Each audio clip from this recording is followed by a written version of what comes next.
finally finished Rule of Wolves by Leigh Bardugo. It took a bit longer than I expected to finish this, which is, I guess, an indication of what I thought about it. I thought it was fine, okay? I felt similar to what I felt when I read King of Scars. My ranking of the Grisha series is Six of Crows, quite high on top, then Shadow and Bone, and then King of Scars, even though the writing is quite a bit better in this series. Honestly, I felt this book was similar to Siege and Storm in terms of pacing and the plot and the politics, etc. Unfortunately, I happen to think Siege and Storm is the worst Grisha book. Anyway, we'll talk about those. The first part is going to be spoiler-free, but I will assume you have read King of Scars. And in the second part, we'll talk about some spoilers, just like we did with King of Scars. By the way, as you know, Shadow and Bone Netflix show is coming very soon now, and there will be tons of content on that. I will go over every episode and compare them to the books, so make sure you subscribe if you don't want to miss that. All right, Rule of Wolves, the last book on the Grishaverse saga, at least quite for a while. Honestly, I doubt it's gonna be that long a while because it seems like the show is going to be successful and Leigh Bardugo will probably get some pressure to write the next book. We already know that we should expect a new Six of Crows book sometime in the future, but I am assuming there will be a Ninth House book before that. I wonder if she has any other projects that are not Grishaverse related. I guess we'll see. But I'd like to start with the cover. I haven't been talking as much about the covers because during this global catastrophe, I start getting more ebooks and audiobooks, and I forget to talk about the covers when I don't have a physical copy. But for this one, I do have it. The cover is just this off-white color and red. It feels a bit like embossed. There's some texture to it. And there's this shield design similar to the one on King of Scars, but simpler. I assume this is supposed to be an ash tree, but the whole cover almost has a feeling of bone carving. Inside the dust jacket is this burgundy and silver engraved version of the dust jacket color. It is very elegant and beautiful cover. I like it a lot. I'm glad these ones don't have that shitty Netflix sticker on them. All the Shadow and Bone and Six of Crows books now have that obnoxious printed Netflix sticker on them. All the quotes are on the back, and the spine is super nice and clean too. RIP imprint. Unfortunately, the publisher for these books had to close due to the circumstances we've been going through, but they've done a great job with this cover. There's also a super nice map. I think this is the most detailed map so far. It's nice to have. Anyway, Rule of Wolves picks up right where we left. So we have Nikolai being able to control his demon, Zoya with her new powers, Princess Eri of the Shuhan in Ravka after her guard Mayu tried to kill who she thought was Nikolai, but it was like a random guy they tailored to look like Nikolai. Then we have Nina and Fierda with Hana, and of course the elephant in the room, the secret prisoner, and the thing I hate the most about the series. Stop here if you haven't read The King of Scars. I don't want to spoil this, but yeah, if you have read it, it's the Darkling. The Darkling is still the worst part of this book. I'll talk about it more in the spoiler section. So an important thing about this book is the spoilers in this book are quite huge. They will ruin your experience. There are big changes, so be careful if you haven't read it yet.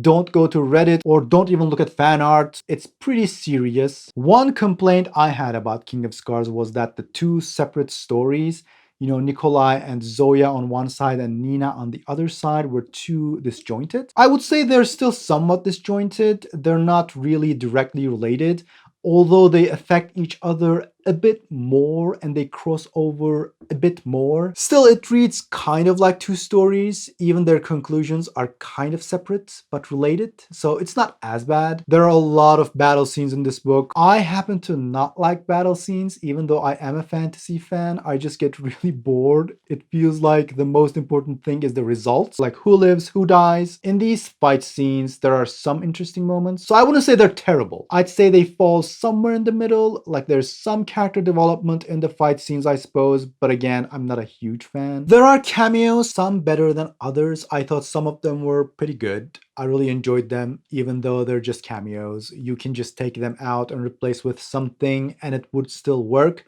But I thought some of them were fun and others were just plain pointless. We get to see a fair amount of Shuhan. Shuhan has been neglected quite a bit in the Grishaverse. I enjoyed learning more about them. I think those parts were interesting. It's mostly political intrigue, which I'm not crazy about, but I still liked it because there's a new character. She is the Shuhan Queen. I thought she was a fun, ambitious character. Still not much Novi Zem though, so we'll have to wait for the next book for more on the Zemini. One thing I hate about the whole Grishaverse is the existence of Jurda Param. It sounds weird because my favorite book is Six of Crows, but I think it destabilizes the magic system too much. It's too unpredictable for my taste. Obviously we can't ignore it, but it's sort of getting less and less of a thing, which I like. But there isn't a lot of magic use in this book anyway.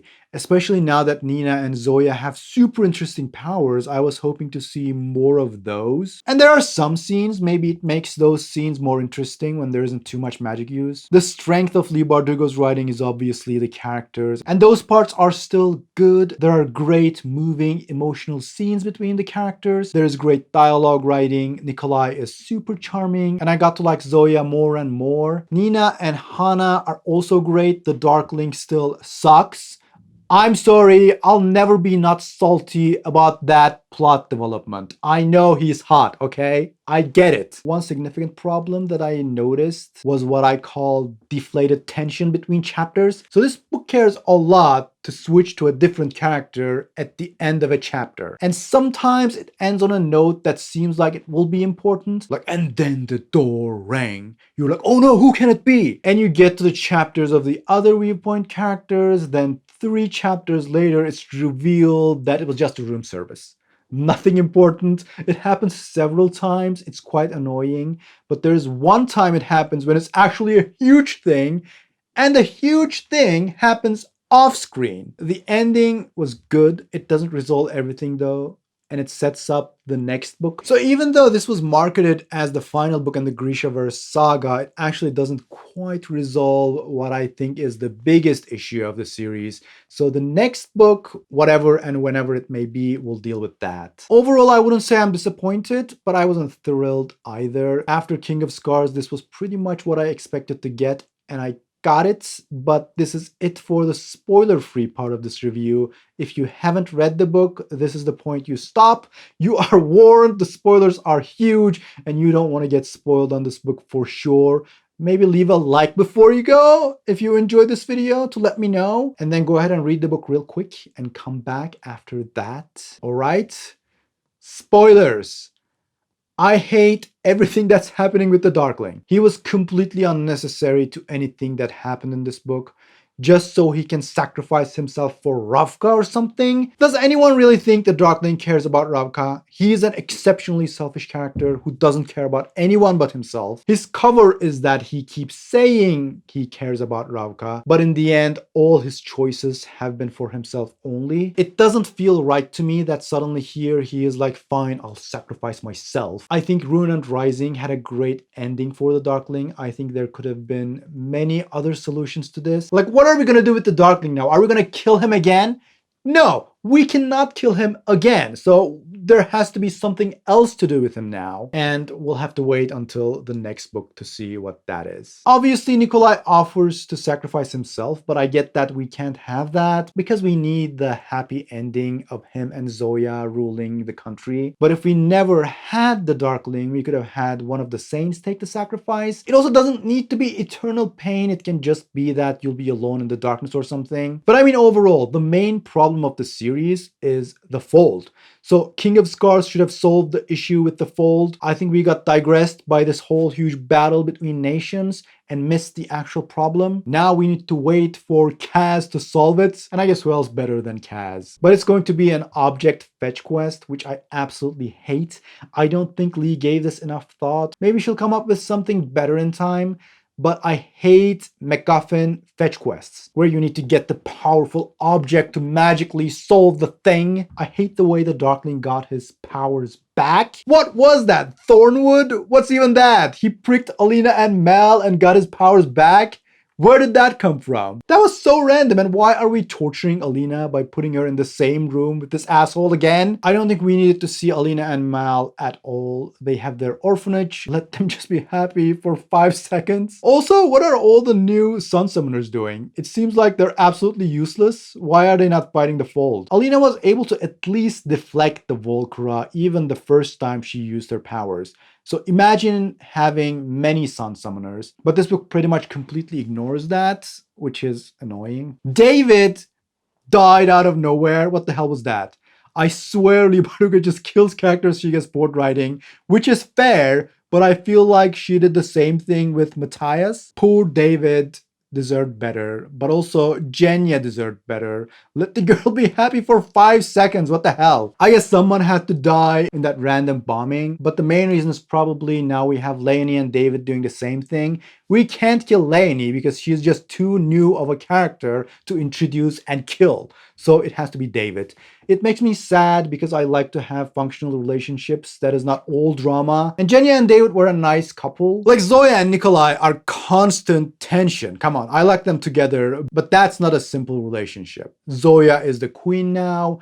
That is interesting and fun. It was unexpected, but I'll take it. I can definitely believe Nikolai sacrificing himself for Ravka. Unlike the Darkling, everything he did was for his country. He doesn't even like being the king. The guy's an inventor and a pirate, so when he offered to sacrifice himself to hold back the Fold, it actually made more sense to me. It makes no sense that Nikolai and his father has personality traits in common. That's not how genetics work. That part was just dumb, like Magnus was able to escape and he's also charming or whatnot. That doesn't make sense. We got a sister for Nikolai, but where is the Darkling sister? Come on, Leigh. Why you do this? Just give us Ula. She is mentioned in passing, but if she's not a main character in the next book, I'm done with Grishaverse. I have spoken. I really enjoyed Nina and Hannah's relationship. I think that was beautifully done. I don't have anything to say. I was furious when I thought Hannah was dead. I swear I was gonna throw the book across the room. I got so annoyed. I did not see the twist coming at all, but when it happened, I was quite happy. Although I don't think it was set up properly. That's some serious tailoring skill to get so suddenly. But I'll forgive it because it was what I wanted. Whatever, I don't care. Did we talk about everything? I think so. Let me know if I forgot anything in the comments. Let me know what you thought about this book. We're not getting a new book for a while. I wouldn't expect it until 2023, when the second season of the show will be coming out, probably, if it gets renewed. But we have a long Grishaverse marathon ahead of us. We'll dissect each episode. Please join me for those. They will be a lot of fun. I'm very excited. I'm also excited about some new content I'm making. You might have noticed there are some more bookish songs now. There are a lot of Shadow and Bone and Six of Crows songs in the making. I hope you enjoy those videos too. Anyway, this has been a longish video. I'll see you in the next one. I am commonplace. I am